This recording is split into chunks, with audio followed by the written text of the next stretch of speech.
Welcome back to Accelerate. We're going to jump into session 6 today. So pull out your notebooks and let's get started. The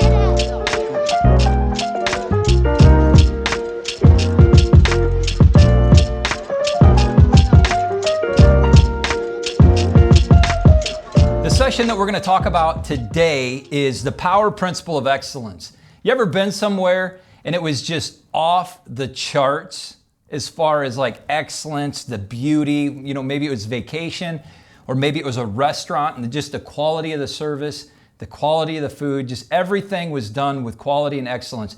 One of the interesting things about that is I'm always willing to pay more for that type of experience. I love when you experience excellence. I love it when I get a waiter or a waitress that's just excellent. They are over the top. They stand out amongst all the other servers. Those are the people I love to just bless and put a note on the receipt just to encourage them and thank them for their service. And then you know what it's like to not get good service. It's kind of like that drive-through fast food experience where they don't even tell you goodbye or hello or that you have all your food. Have you ever sat at one of those windows before thinking, do I got everything? Because they just hand it to you, they shut the window and they don't say a thing to you. I've had that too. And that makes you happy that you didn't pay very much for it because it certainly wasn't an experience of excellence. As we read through the Bible, the people that really stick out in the Word of God most of them were people of excellence. I think about this, Solomon's kingdom, we read in 1 Kings. If you want to look it up, you can. I don't have time to jump into it right now. But 1 Kings chapter 10, verses 4-5. Solomon's empire reflected excellence. When the Queen of Sheba came and admired all of it, she said, it's even greater than what I had anticipated. It's greater than what people had said. Solomon was a man of excellence. David, his mighty men, the ones that were the greatest warriors, they were men of excellence. And can I just tell you that as a ministry, we need to be people of excellence. Everything that we do should be done with excellence. And I can tell you that there's seasons where we've gone through things and I know it wasn't with excellence, and we begin to evaluate and look at things and judge how we can improve and have these discussions, because excellence is such an important part of ministry. We need to be people, men and women of excellence. Why? Because we serve a God that's excellent. Look at His creation. He looked at His creation, He said, it's good. And so we need to be leaders who have that same expectation for ourselves and those that we lead, that we're going to do things with excellence. Now, I want to talk about this from the standpoint of not only business life, but church life. Maybe you're watching and you're a business owner, or you're a manager, or you aspire to move up in the company that you're in. If you begin to apply these principles of excellence, I guarantee you're going to see promotion, increase. You're going to stand out amongst all the rest. Your tips are going to be larger. Your business is going to grow faster because people are willing to pay more for excellence, okay? Now, quality, management, and leadership. Remember we talked about leadership and management, two different things, okay? And so what does quality in management and quality in leadership look like? Well, for one, it states expectations. It gives measurable guides so that we can understand and measure the results. Okay, so in management, we need to be giving measurable guides so that we can measure the results. It needs to be some goals and things like that. I just got done talking. I had a meeting today with our executive pastor, and I talked about the importance of our team setting weekly goals so that we can know how they do this week. Were we productive? Were we fruitful? And then also we need to have more long-term goals. Okay, it might be every quarter we have a goal. Maybe it's, hey, we're leading towards a massive outreach. It's going to take 3 months to prepare. Maybe that's a vacation Bible school. Maybe it's a citywide outreach or whatever it is. But we set goals and then we reflect on those goals after those events are over or after that time has come to an end, whatever that timeline we set for those goals to be accomplished in. And we can look back and we can measure our successes according to it. See, we need those measurable moments, whether we're in management, leading other people, whether we're in leadership in a church. We need to have those guides. We need to be able to analyze the results, and we need to be able to hold people accountable for the type of quality and excellence that they're bringing to the table. We need to hold them accountable for the role that they play. We need to hold them accountable in the areas to ensure that their areas are getting done, that the things that need to be done in their areas are getting done. Now, Philip Crosby said this, and I think this is an important thing, because quality can sometimes be one of them relative things that you really can't tangibly put a stamp on. Quality is meeting expectations, is what Philip Crosby says. Quality is meeting expectations. Quality is meeting expectations. Now, let me ask you something. If you had, and Mark Rutland shares this example, and it's powerful. If you have a lead pastor that hires a youth pastor, he brings a youth pastor and he says, hey, it's been a rough go. We had a moral failure in our youth ministry. Man, a lot of the people have left. It's just, we're picking up the pieces. And he looks at that youth pastor and he says, I've got 6 students left in this youth ministry.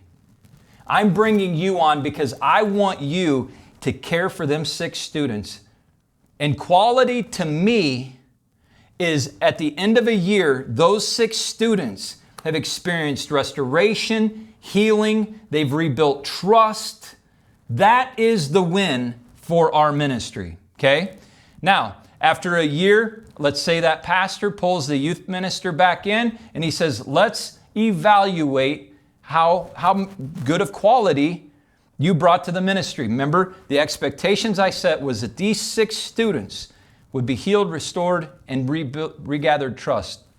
Well, let's say that at the end of that year, the youth ministry was running 150 kids. They had seen a lot of people saved, but those 6 kids were gone. They got lost in the shuffle. They took their wounded hearts and their mistrusting mentalities towards the church, and they left. They walked away. Now, is that success for that youth pastor? Got a lot of numbers, but he didn't meet the expectations. See, leader, manager, business owner, it is our responsibility to clearly define what the expectations are. And it's then that our employees and those that are following our leadership can rise to the level of what the expectation is. That's the first thing that we often have to answer is, what are the expectations? Now, why are some leaders hesitant to communicate their expectations? Because let's face it, there are a lot of people don't know what the expectations are in a department or within a ministry. And you may be watching this saying, I'm a part of your church and I don't know what the expectations are. Then shame on us. We need to know that, and you need to let us know, hey, what are the expectations? What do you want me to accomplish?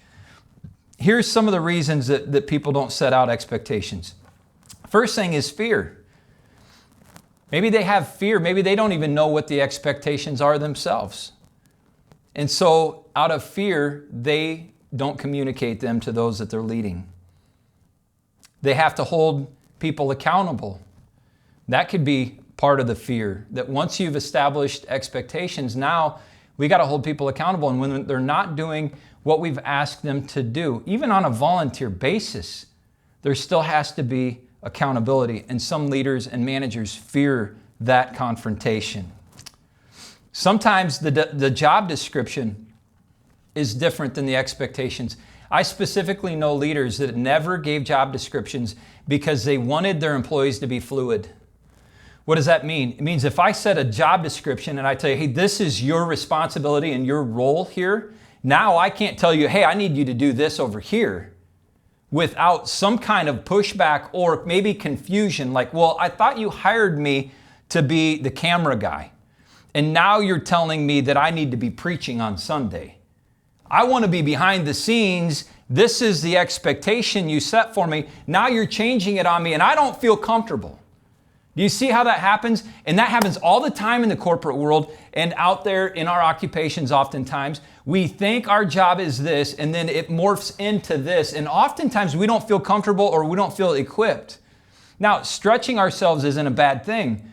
But when the expectations have been set, sometimes it becomes frustrating. And that's why some leaders or business owners or pastors don't set expectations in job descriptions because they're afraid of violating them, or they want that person to just be fluid and do multiple different things.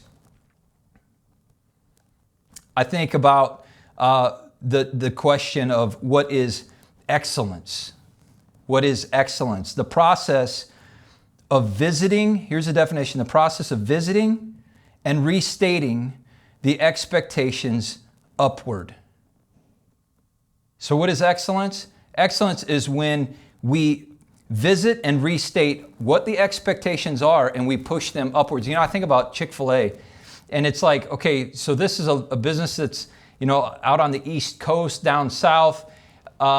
You've got Truett Cathy. He's got all these goals, these expectations, quality controls, all this other stuff. So how does that drive-through window lady adopt that, understand the expectations and desire for quality, and communicate it to the customer? Do you realize how many steps that it had to go through to go from Truett Cathy's office to the drive-through window where your car is sitting? Think about that process of communication and that process of pushing information upward or downward, however you want to look at it. That's excellence. And so we have to answer that as a business owner, a lead pastor, a leader of a department, is how are we going to communicate these things so that the person that's the bottom of the totem pole, the person that is behind the scenes, understands the same thing that we're communicating from our office. It's so important. You don't wait until the church grows to become excellent, because you'll never get there with that mentality. So see, we have to start small. You might say, well, we're just a small church, and so we just kind of do things, shoot from the hip, haphazard. You know, I can throw somebody up there to do announcements 5 minutes before service starts. I can just gather some guys to be ushers. No, start doing things with excellence. Set some expectations. You know, whether it's how they dress, what time they show up, maybe you need them there for prayer meeting. Set some expectations, because you may say, well, we're small right now. Well, you'll never grow beyond the point that you're at. You're going to develop some really bad habits if you don't start now. So here's the similarities between business and church. Number one, let's talk about business. So maybe you're a business owner. I think about attitude in business, right? Because attitude is everything. It's more attitude than it is aptitude. They say it's 85% attitude that causes success, and it's only 15% aptitude. So in a corporate world, that's the first touch with your corporate culture. You know, that's the first experience. You know, I think there's people out there, and they specifically put smells in the airs, because that's immediately your first thought. You smell it in the air, and it smells so good, and it becomes the first touch of their corporate culture. Maybe they're a barbecue joint. It becomes the emotional experience. It's what the customer attaches to emotionally. I think about storefronts at Christmas time. When you're walking along those old storefronts and stuff like that, and they create a culture, right? And it's like that Hallmark moment. And it just reminds you of being at home as a kid and the excitement and anticipation of Christmas. And they have their storefront decorated, and they have the music out front, and they have all of the elements. Maybe they have hot chocolate or coffee or other things like that. They're creating a corporate culture and an emotional experience. So see, we need to have that attitude to develop those types of things that draw people in. What is people's first response? What's their first thoughts about your organization? Second is quality, meeting the expectations of the customers. So if you're selling a product, that product has to meet a certain level of expectation, because you can have the greatest atmosphere and the greatest culture, but if everything that they buy from you just wears out, then they're just going to think that's cheap. I'm not going to spend my money on that anymore, despite the culture that's been created. Third thing is promptness. What blows me away about Chick-fil-A is, I don't eat at Chick-fil-A a lot because of the super long lines, but I'll say this. My wife went to go get Chick-fil-A one day, and the lines were huge. I said, I'm not waiting in that line, so I left. She got Chick-fil-A, and it didn't take very long for her to get through. So they understand that because our lines are long and there's a high demand for our product, if we aren't prompt at delivering the food and it doesn't meet the expectation and quality that the customer wants, then we're not going to stay in business. And so they've addressed that.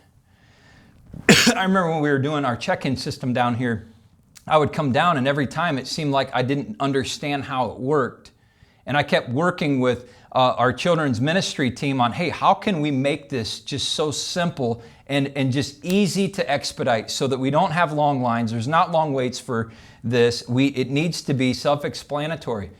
And our team has done a great job of really simplifying that and creating a system that allows the speed of fulfillment for check-in, which is so important to us for attendance and other things. They're able to expedite that very quickly so that people don't get frustrated. I think about this, ease of access. You know, one of the things when a Walmart or a big box store like Menards or somebody goes in, you'll notice that they have more parking places than they'll ever use. You know why that is? Because they want ease of access.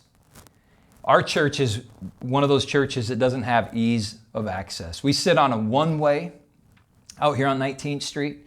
Our parking lot is small compared to the capacity of the facility.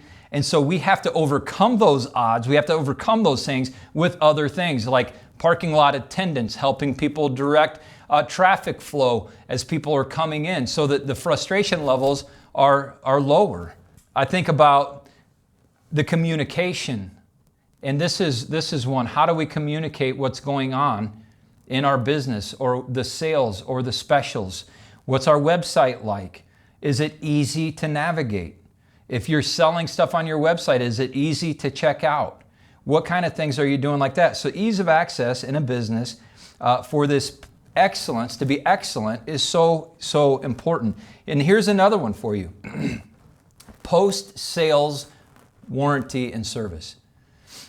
I was listening to a podcast of a very successful home builder, and he said this, I love warranty work. He said, when we do a house and it's perfect and there's no callback for warranty, he said, I'm almost discouraged. And that might make you scratch your head like, well, if they got it right the first time and they didn't have to come back and do warranty work, then isn't that better? Well, let me ask you, if you know that your contractor or the company that you bought something from is going to be there with you over the long haul, and they're willing to fix things when they break, because everything's going to break eventually, wouldn't you choose to go to them over somebody that's just going to leave you in the dark and you can never get a hold of anybody and there's never any follow-through on warranty? You're going to choose a person every time whose post-sales service is phenomenal. My Uncle Terry, he was a very successful businessman, and they did construction and stuff like that. And he told me the story of a situation where a guy that they had put a building up for had called, and it was like a storm. There was $40,000 worth of damage that had been done to this building. So they jumped in their plane and they went and checked it out and immediately got parts and they fixed this thing. And when the guy asked, how much do I owe you? Because it was no longer under warranty, he said this, because it wasn't a warranty claim. He said this, he says, don't worry about it. It's on us. Can I tell you that it was only a few years later, that same guy called him back up and said, I'm doing an expansion and I want to hire you for it. And he landed a $5 million job because of that one $40,000 service call. Now, they're a very large company, so $40,000 to them wouldn't be like $40,000 to a small company. But there's times that we eat costs in order to keep a customer happy, and in the long run, it benefits us even more. What is excellence? Excellence is having incredible post-sales service, and we need to make sure that we're offering that. Now, let's talk about the church for a minute. And there's a lot of similarities between church and business, but there's also some things that aren't the same, because we're dealing with a lot of volunteers and a lot of that kind of stuff. And so when you start thinking about attitude or that first corporate touch or the culture that we have as a ministry or that emotional experience that people have with a ministry, I start thinking about our parking lot. What's it like? Is it congested? It's tight parking places. How are we helping them park? What is our lobby like? Is it welcoming? Is it clean? Is it congested? What is our seating like? Are the seats comfortable? You know, is the atmosphere, like air conditioned or heat? Are we at a comfortable temperature? All of those types of things. Looking at the worship service, at the quality. What's our exit process? Entrance and exit has been a big topic lately with COVID. How are we funneling people in? How are we funneling people out? How are you maintaining social distancing? All these types of things become even more critical in a pandemic. And if you're doing them beforehand, it's a lot easier to pivot than if you're trying to make it all up as you go along. Visitor reception, what are we doing for that? Show me how you handle your visitors. You know, are we offering any kind of drinks or anything like that? So we have a VIP, this Sunday, matter of fact, we have what we call a very important person reception. It's the VIP reception. And so we have finger foods and coffee and drinks after service so that we can just spend some time getting to know those that are newer to the church and answer questions that they might have. I think about if it's raining outside, or our parking lot attendants helping with umbrellas. You know, one time I remember a situation in our parking lot. A lady pulled in, she didn't even attend our church. She pulled into our parking lot. She had a flat tire pulling in off 19th Street. Immediately, our parking lot guys ran to her aid. Hey, you've got a flat tire. She said, I know, that's why I pulled in here. And they said, I tell you what, and this was, again, it was somebody that didn't really attend the church. They said, hey, pull your car right over here. We'll change the tire for you.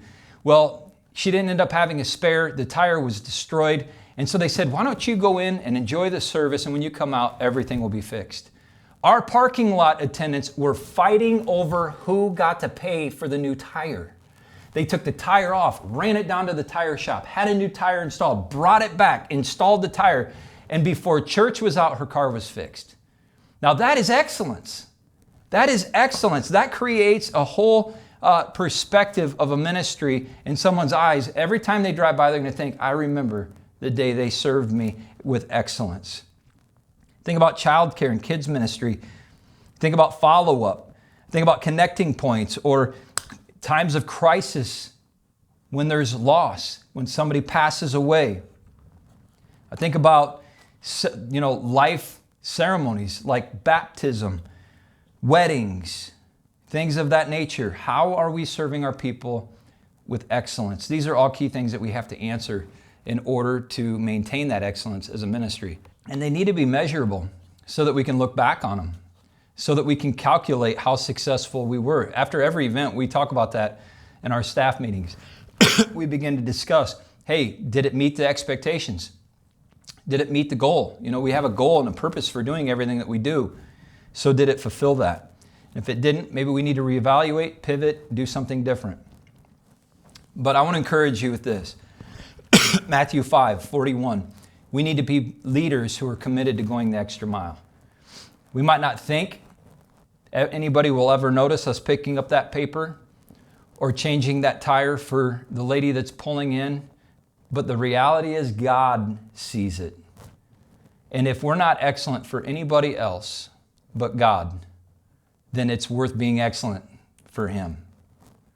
So show up early, stay a little later, help out, put in the time, whether it's in business, whether it's in your place of employment, or whether it's in the church. Create a culture that's obsessed with guests. Man, make people feel welcome. Make sure that you're pursuing those guests, shaking their hand, getting to know their name. As you start to gather a little bit of information about them, you kind of see their age group, whether they have kids, introduce them to people with similarities. Introduce them to somebody else with kids. That way there's some common ground there that can be built upon.